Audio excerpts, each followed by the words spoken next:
Hi, if you haven't heard about Anchor, it's the easiest way to make a podcast. Let me explain. 1. It's free. 2. There's creation tools that allow you to record and edit your podcast right from your phone or computer. 3. Anchor will distribute your podcast for you, so you can be heard on Spotify, Apple Podcasts, and many more.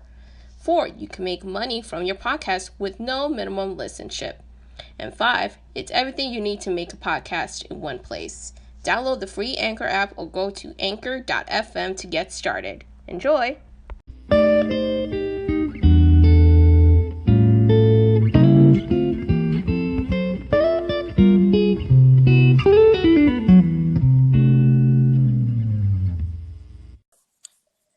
Hi everyone, welcome to episode 8 of Marketer Pitch, the news and trends podcast from a Vantage Black and Brown perspective. I'm Yesenia and one half of the co-hosting team, and to my opposite end is the other half of the squad, co-host and friend, Corey Davis. Hi everyone, how's it going? Welcome back. I hope that you guys listened to our Super Bowl Extravaganza last episode, and I'm glad you guys are back with us for this episode. Yes, absolutely, Corey. We're back as the second half of season 1 is underway. For those who didn't get the chance to listen to our last episode, Volume 7, the Super Bowl Extravaganza, we announced that Marketer Pitch will now be under a TV series schedule where we will do a certain number of episodes per season. For season 1, we will do 12 episodes and we'll return with a second season later in the year. More details about the end of this season and season 2 will be revealed down the road. Corey, I think it's safe to say we have a mindset of a Netflix series.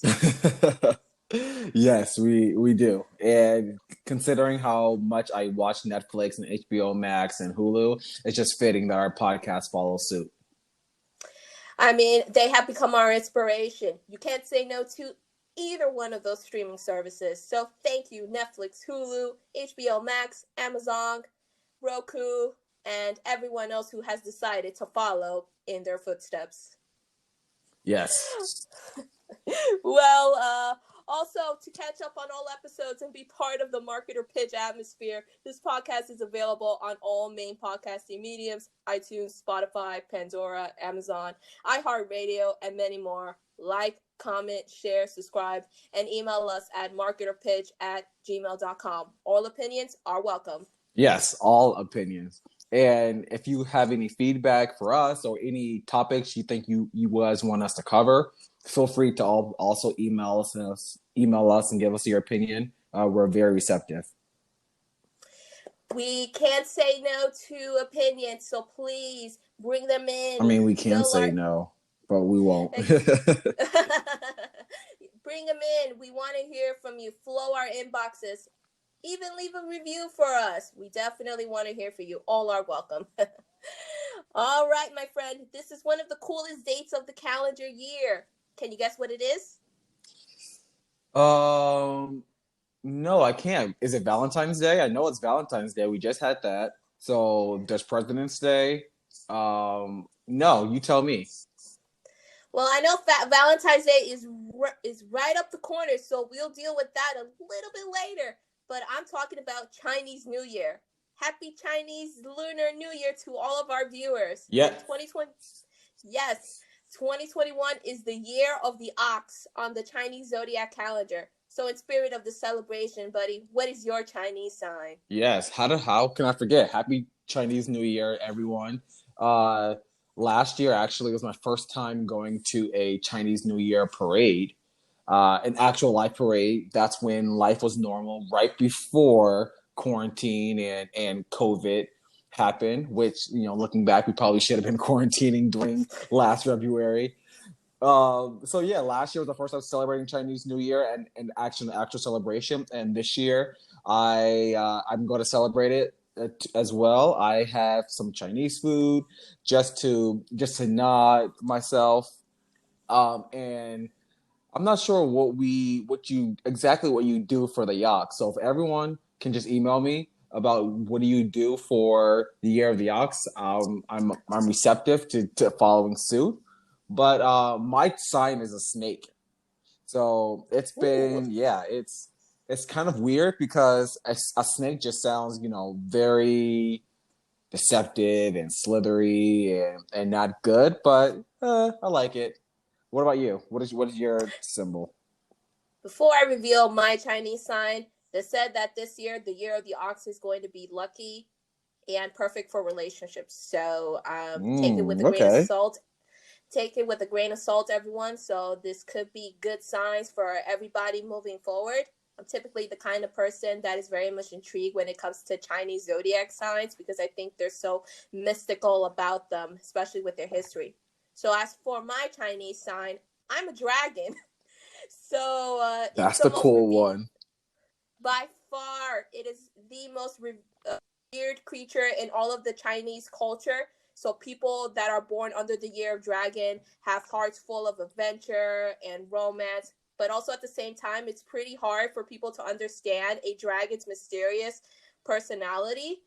So so in some ways, I think, personally, you can't say no to a dragon because in Chinese culture, they are basically viewed like royalty. So they're like the strongest, most paired with the phoenix representing royalty. They symbolize, like from ranging from a happy marriage to harmony between yin and yang. So there's a lot of cool backtrack, as to, how dragons are viewed. And it's an earth sign too. And I'm a Virgo in the regular horoscopes calendar. So Virgo is also an earth sign. So in some ways, having an earth Chinese zodiac sign and a horoscope sign kind of works out perfectly for me. Wow, it's very interesting. I have to download with you on just because I'm loosely interested in the horoscopes and the meanings behind these things. So I have to download with you another time, just on just general horoscope and what mine means. Yeah, there's a lot of really cool history and mystery, that surrounds each zodiac sign because they're all different in various ways. So on top of that, I have probably some of the coolest memories with Chinese New Year. My dad used to work in Chinatown, in downtown NYC during my childhood years, and I remember former clients offering my dad and his team red envelopes filled with cash as a sign of prosperity. And he used to come home with boatloads of those envelopes. It was literally Christmas in my household. I ended up with some money during that time, so it was awesome. Good Oh, sign that's of the that's times. amazing. Yep. I did hear about that, the red envelopes and receiving money. That's probably the only reason why I want to celebrate Chinese New Year. It's just so I can get plenty of red envelopes. Cha-ching. But can I? Well, But also, can I say last year, 2020 was the year of the rat, and I know probably in Chinese culture, I know the rat probably means like very goodwill things, and I'm not sure. But in American culture, the year of the rat is not a good sign, and I would say 2020 was definitely a year of the rat, at least for me. Looking back of everything that happened.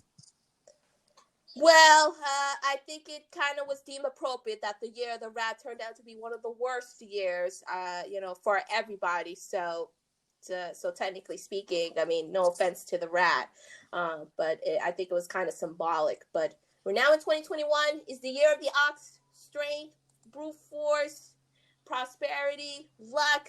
So let's look at it from that side of the spectrum. Also, So, yes. So on top of Chinese New Year, we got Valentine's Day, which is coming up this February 14th, the time brands go into lovers mode. This year, we see a lot of self-care promo, even a new word, Galentine, which I did not know until a month ago. So, really. Corey, yes, so please don't laugh at me. My female friends are already thinking that it's too hilarious.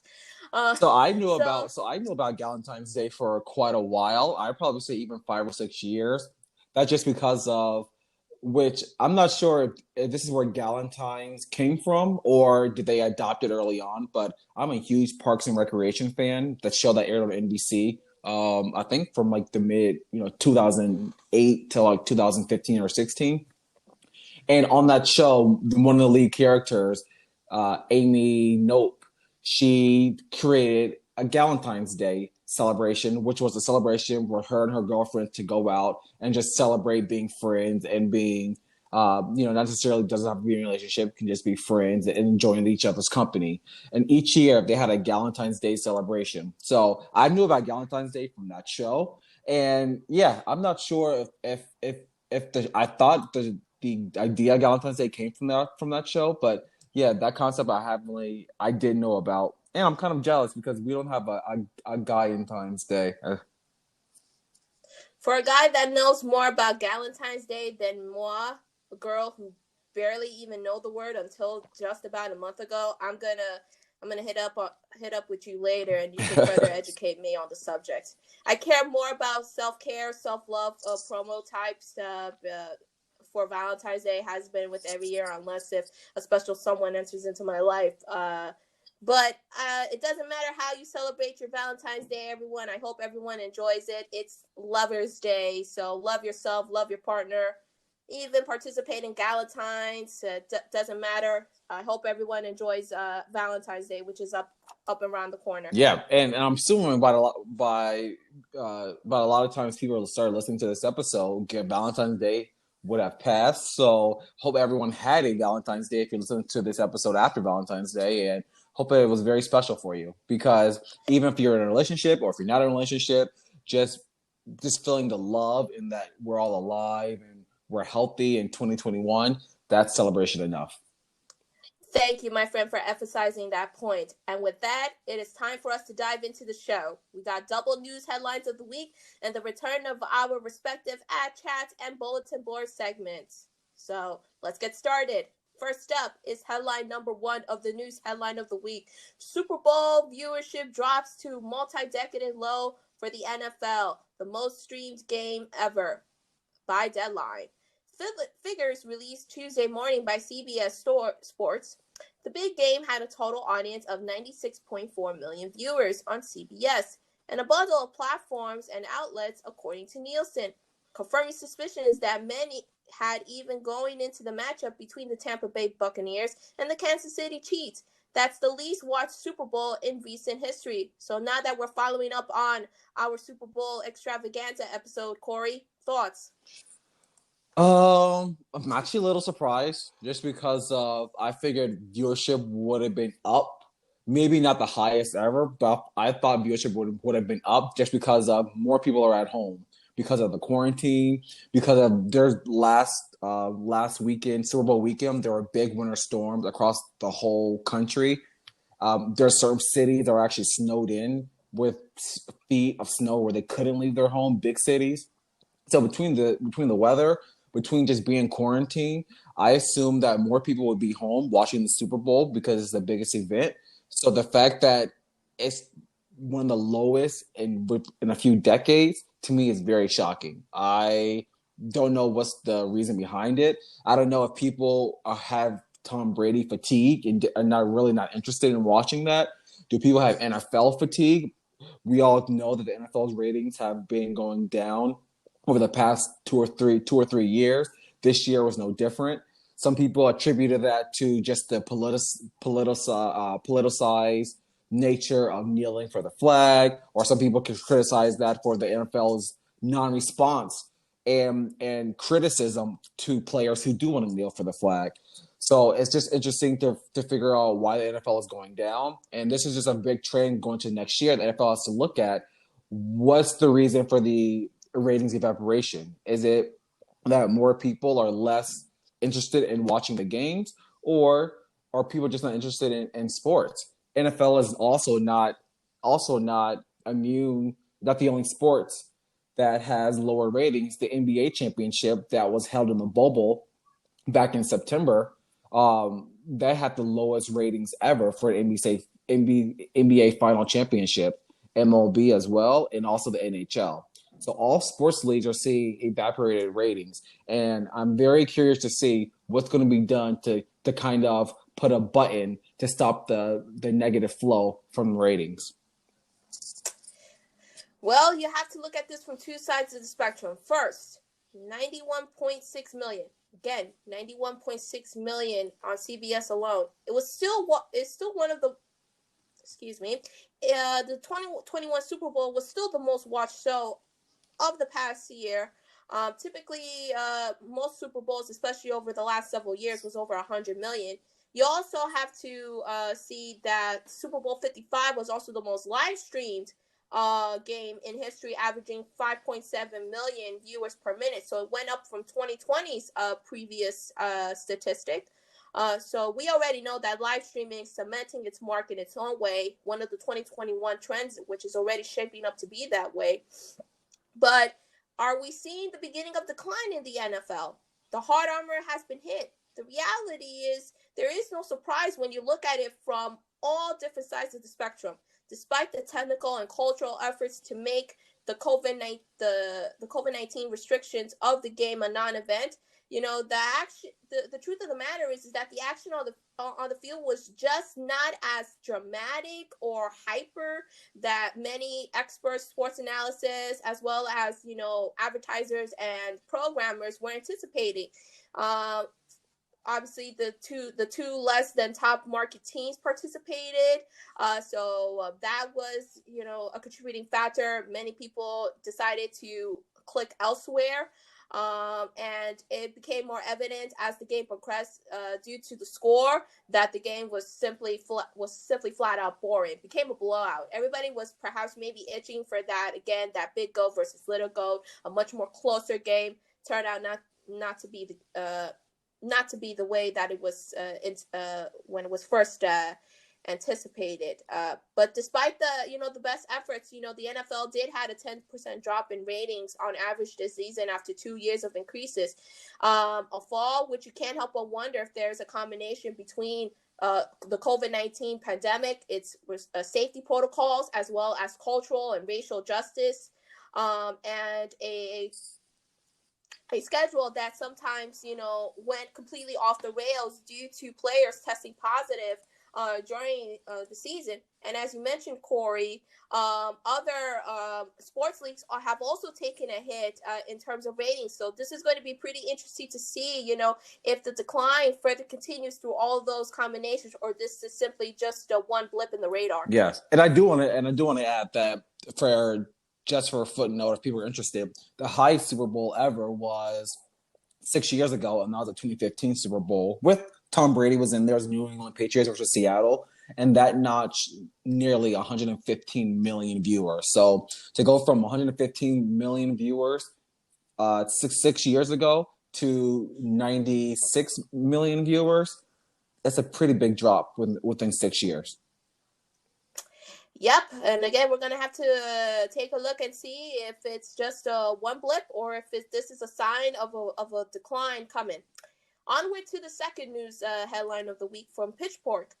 Bruce Springsteen's Jeep ad pulled from YouTube after reports of a DWI arrest. So Bruce Springsteen was arrested in November and charged with driving while intoxicated, reckless driving, and consuming alcohol in a closed area. Corey, you talked about this in your ad chat last episode. An update on that story. So the hit that keeps on getting, I as everyone who listened to episode 7, I turned in my favorite ad of the Super Bowl to my most hated ad of the Super Bowl, probably my most hated ad of all time. Keeps on giving. As everyone has known, Bruce Springsteen was arrested back in November for DWI, which is ironic that he was driving a Jeep in a Super Bowl ad. And also an event where a lot of people do drink and drive, that he was the focal point of the commercial driving.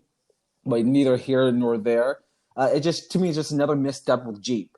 Jeep thought that they were going to create this very big discussion point for all of the country. This country will come together and discuss coming to the middle, like the ad said, and hopefully the Jeep will sell also more Jeeps. And now with this Bruce Springsteen investigation, to me, I want to see a deeper dive into how much the Jeep know. I find it very strange that right after this commercial was pretty much universally panned, a lot of people share my opinion, that this news came out. We all know that Bruce Springsteen was arrested almost 3 months ago for DWI. How come 2 or 3 days after the Super Bowl, when he was driving a Jeep, did this news come out. Did Jeep happen to know that Bruce Springsteen was arrested before the ad aired? I tend to believe so. I find it hard to believe that Bruce Springsteen wouldn't reveal this to the makers of Jeep. So that means that Jeep wanted to go forward with the ad because they cared more about selling Jeeps and more about their brand than doing what's right. And that should have been pulling Bruce Springsteen from the ad and not having an ad in general.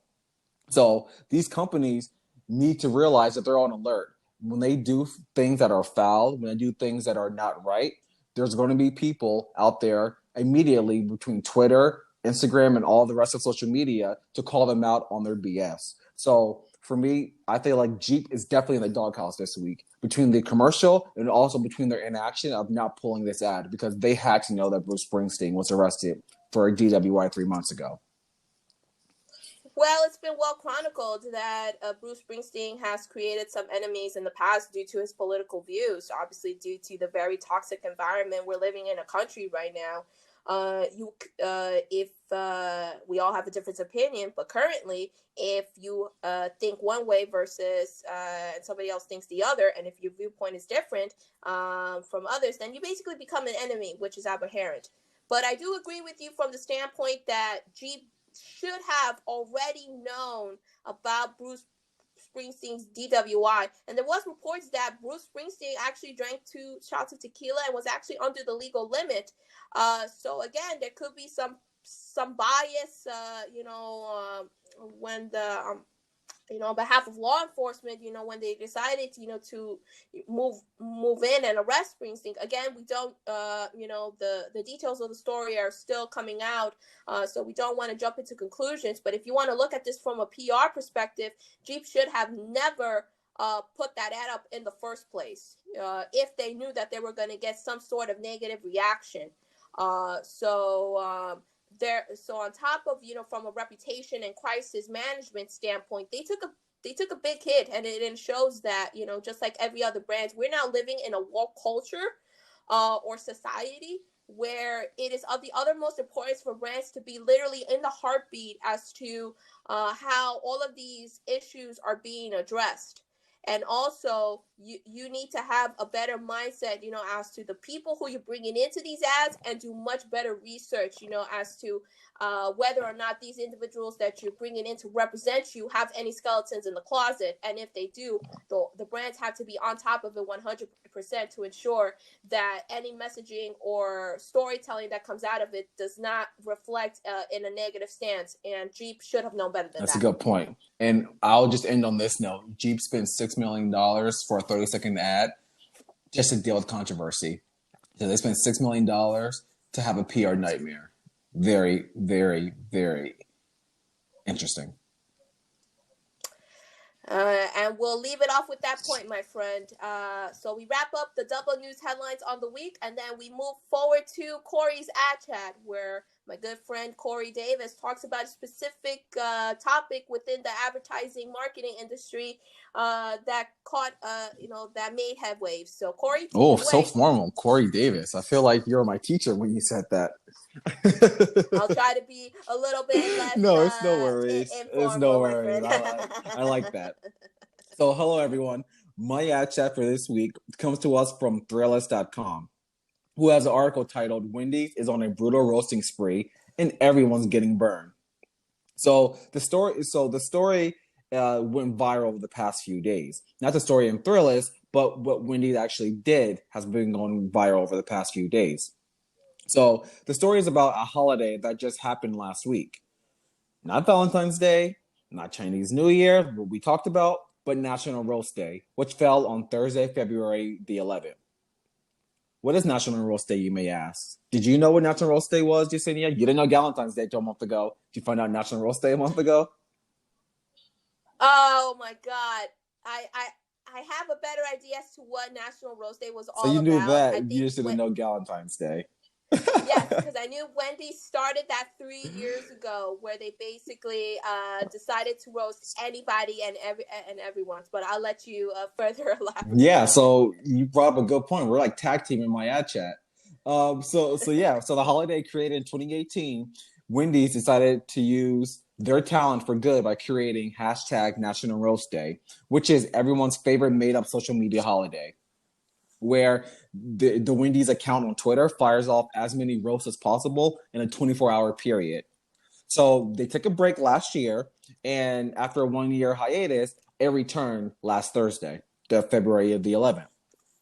So everyone has known that over the past few years, Wendy's social media feed has had a strong history of going viral with their roast, calling out competitors like McDonald's, getting into online fight with the Burger King, its comedy tweets or Instagram posts that has made the brand more popular online than honestly probably in stores. I would say if Wendy's got as many retweets as they did people buying of hamburgers, Wendy's would be bigger than McDonald's and Chick-fil-A. So since 2017, the brand has created a persona on social media that's engaging, highly clever, and at times laugh out loud funny. So last Thursday, the 11th, the National Roast Day was no different. Wendy's started the day by asking people to tweet them for a roast. Soon enough, thousands upon thousands of people and other brands and slash competitors lined up for a good roasting by Wendy herself. So I'm going to read you guys a few of the roasts that made me kind of laugh. One of them, cheese brand Velveeta, everyone knows Velveeta cheese, wanted a roast, and Wendy's replied back with, How are you a verified account when you're not even a verified cheese? Also, Raisin Bran, Sunmade, which everyone knows is probably one of the biggest raisin brands out there. They wanted a roast, and they asked Wendy, and she replied back, Please stop ruining cookies. Frozen food company, Bagel Bites, wanted a roast, and Wendy's replied back, I agree with this 100%. Even Papa John wouldn't eat 40 of you in 30 days. And finally, Lionsgate wanted a roast. Everyone knows Lionsgate, the production movie company. And Wendy's went pushing the edge and replied back with a tweet saying, We'd give you a hand, but one of your former actors might eat it. Of course, this is referencing the Army Hammer drama, who is a star in one of Lionsgate's movie, and he's being accused of being a cannibal. On my 2021 prediction list, I would not think that we're talking about an actor being a cannibal as a real thing. That's insane. That's insane. So there are plenty more brands signing up for the roast, including Oreo, which Wendy said, please, no more flavors. Microsoft Bing, which obviously made Bing is secondary to Google joke. T-Mobile, which talked about T-Mobile's terrible customer service. Wheat Thins, and a lot more.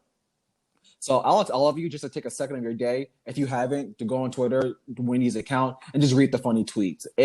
She not only did other brands and competitors, but there were some pretty brutal ones for just everyday adults asking to be roasted. So now, before I finish and get Yesenia a little bit into the conversation, I want to warn brands that what Wendy is doing is coming off as authentic, relatable, and cool, but this level of social media interactions with the public can easily go left and have the brands issuing an apology on Twitter for offending the wrong person or coming off as very tone deaf that makes people not buy their products. So take it back to the Super Bowl. Wendy is a Tom Brady of social media for brands. Perfect, does everything right, goes for the jugular, makes sure lands every joke. And other brands should not expect that they can easily do the same. Just because you have a social media account, you don't expect you can be the Tom Brady of social media. So while I'm laughing at the Wendy's tweet and the brand has received massive press, my advice coming out of this for other company is to keep it generic and basic and just tweet about your products. Now, Yesenia, what are your thoughts on Wendy's National Roast Day? Do you like this kind of interaction from brands? This is way too funny. I'm so sorry. I just kept laughing at all of those roasts that Wendy's did to every single one of those brands. I even laughed when the Tampa Bay Rays got roasted by Wendy's. Yes, that was a good one. And the Tampa Bay Rays social team is one of the funniest in MLB. So I love it. This is such a cool, fun social branding and getting other brands publicity at their roasting expense. Everyone wins. At this time, we could use a good laugh once in a while for what Wendy's wanted to provide. So cheers to the social media team for pulling this off. They are by far the all-stars, for this campaign. It has made Wendy's even more popular than ever chicken McNuggets or their single hamburger. So it really have garnered a life of its own. Again, we talked about how PR shapes narratives, and Wendy's is showcasing another side to its audience that people can relate to.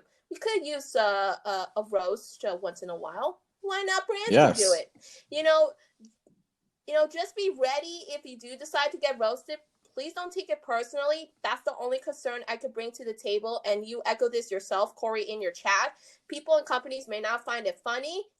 They could see it as tone deaf. And unless if you have a funny side, best to stay out of Wendy's path. But more importantly, you don't want your reputation to take a hit if it does head into the opposite direction. Because if it is, then you're going to have to deal with damage control. Agree. And I'm done. All right, fabulous. Well, thank you, Corey, for such a thrilling Wendy's related edition of your ad chat. So if anyone has any questions or suggestions, Corey, final thoughts before I kick it into the next segment. No. Okay. So if you have, if you have any questions or comments and want to comment on Corey's ad chat, log on to email us at marketerpitch@gmail.com. Yep. On to your segment. Thank you, my friend. And so we now move on to my PR bulletin board, where we discuss a particular topic within the public relations industry that captured my attention. And so for this bulletin board, I wanted to first and foremost give a shout out to my career coach who sent me this article days ago. And upon reading it, turned out to be the perfect theme for this week's segment.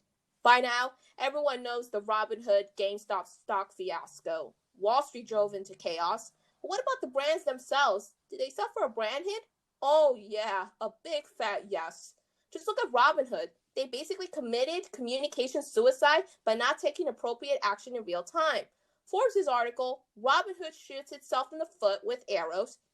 If it had a crisis communications plan, details what I've been stating in previous episodes about the need for a corporate and crisis comms plan. For those who need a refresher, please listen to episodes 3 and 4 of my bulletin board segments about crisis and corporate communications.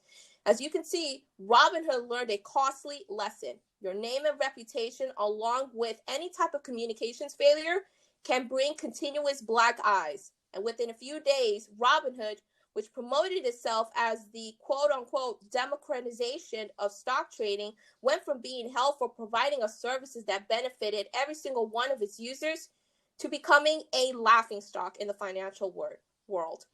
Without having an effective communications plan in place, the company was basically forced to stand by and watch what may have been the world's fastest unraveling of a singular brand promise. By the time it was over, it was dust. Like how Thanos in Avengers Endgame became dust after Tony Stark's Iron Man snapped his fingers with the Infinity Stones, causing his eventual demise. Not going to get into the financial story as I cannot speak stock, but I can speak PR. When you promise something to your customers, you better be damn sure you deliver in an authentic manner. When a crisis strikes, time is of the essence. You need to get ahead with actual facts. Robinhood didn't do that. Instead, they hid in the leaves and watched their precious reputation and brand message slip through the fingers. They didn't even fix the problem. They did not want to educate their users on the proper use of the app. They threw their customers under the bus to protect their investors. The result? Hypocrisy, disenchantment, and disaffection. Beyond that, a proper and timely response requires a pre-existing process to deal with such disasters. Be ahead of the curve. People will forgive you if you're just being honest with them. If you lie and blame others for your lack of accountability, people will never trust you again. Your credibility from both a reputation and financial standpoint will get hit, and in some cases, never recover. Robinhood tried to pick up the pieces, but it was too little, too late. The lesson?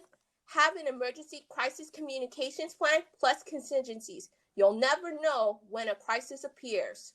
To cap it off, I will leave you with a quote as Eric Yaverbrom, I hope I said his last name right, CEO of Enrico Communications stated, "Communications is a game of minutes. Every minute that comes between the crisis and your response is a bad minute, and it stays for a very long time." Corey, thoughts? So I was in the midst of this. I've had a Robinhood account for probably since 2018, and up until the past few weeks, I've had great luck with using the account. I recommended people. I will side note, if anybody wants a free stock, please let me know because I will give you that free stock if you use my account. This is not a Robinhood ad, but if you use my referral, you can get a free stock and I'll get a free stock. But beyond that, I've recommended Robinhood to plenty of family and friends, and I've used it and they've been pretty good. The whole premise, which I signed up for 3 years ago, was, as the name implies, Robinhood. It was a way for me to not be intimidated working with a broker or working with some of the big stock guys on Wall Street as me as an individual who doesn't have millions of dollars or hundreds of thousands of dollars to trade in the stock market. For me to start small and to learn and increase my literacy with the stock market with the hopes that if other small contributors such as myself and you and our listeners will also do this, we can completely change the stock market and change the financial world as we know it. That's the whole premise of Robinhood, and that's why I was very happy to be a part of them. Their actions the past few weeks was terrible. Very, very, very, very terrible communication. And for me, like you hinted, what they did couldn't be resolved with great communication. Their problem was their PR communication was pretty much non-existent. So it allowed the naysayers, it allowed some of the issues that people were saying that Robinhood was doing, like stealing from individuals and not allowing people to buy GameStop. It allowed them and that kind of messaging to take over what Robinhood was actually trying to explain. Robinhood did explain. I got a couple of emails from them a few days after, but by then it was too little too late. I found other resources that I can also do the same thing, like Cash App, and I know TD Ameritrade. They're the same level. Where I moved some of my money to different platforms. So Robinhood, I unfortunately don't think there is no coming back. I know they had an ad in the Super Bowl to kind of really just explain their background, explain where they're coming from. But for me, as a consumer of Robinhood for the past 3 years, I was very disappointed. And this is all could have been solved if they already had a great communication plan. Wow, Corey, that is beyond impressive because I agree with you on all accounts. All I can say is this: brands and companies, if you don't want your wallets to be hit hard, be prepared. Also, no point in lying if your image gets tarnished along with your reputation. We all make mistakes, but it's best to admit accountability and lessons learned. People will humanize with you and stay by you as long as you are transparent from beginning to end. And unfortunately for Robinhood, they did not get the message in time. And with that, that is the end of my bulletin board. If you have any comments or questions about Robinhood and their lack of response, email us at marketerpitch@gmail.com. And with that, that wraps up episode 8. Corey, final thoughts? No. I'm very happy that everyone's still listening to our show. This has been a very, very fun program to record. And I got streaming and Netflix on my brain when I said earlier in the episode that we're the same. But no, this is a very, very fun episode to record. And I just thank everyone for listening. I really do appreciate just hearing any kind of feedback and any kind of advice. But just thank everyone.